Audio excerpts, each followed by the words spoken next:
નમસ્કાર વિદ્યાર્થી મિત્રો, આજે આપણે જોઈશું ધોરણ 9ની વાર્ષિક પરીક્ષામાં પૂછાતા ગુજરાતી વિષયના પત્રલેખન અને અહેવાલ લેખન વિશે જોઈશું. પત્રલેખન.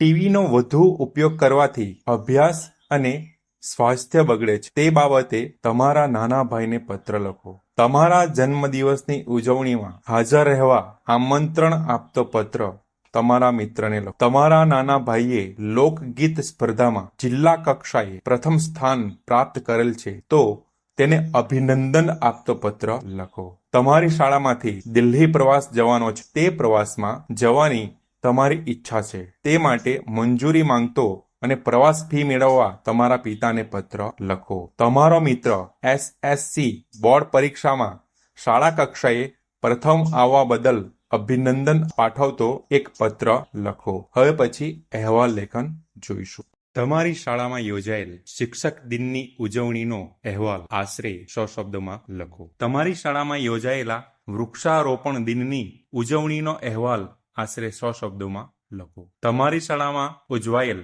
પ્રજાસત્તાક દિનનો અહેવાલ આશરે 100 શબ્દોમાં લખો. તમારી શાળામાં યોજાયેલ રમોત્સવનો અહેવાલ આશરે 100 શબ્દોમાં લખો. નદીના પૂરને કારણે થયેલ જાનહાનિનો આશરે 100 શબ્દોમાં અહેવાલ લખો. તમારી શાળામાંથી નિવૃત્ત થતા શિક્ષકના વિદાય સમારોહનો અહેવાલ આશરે 100 શબ્દોમાં લખો.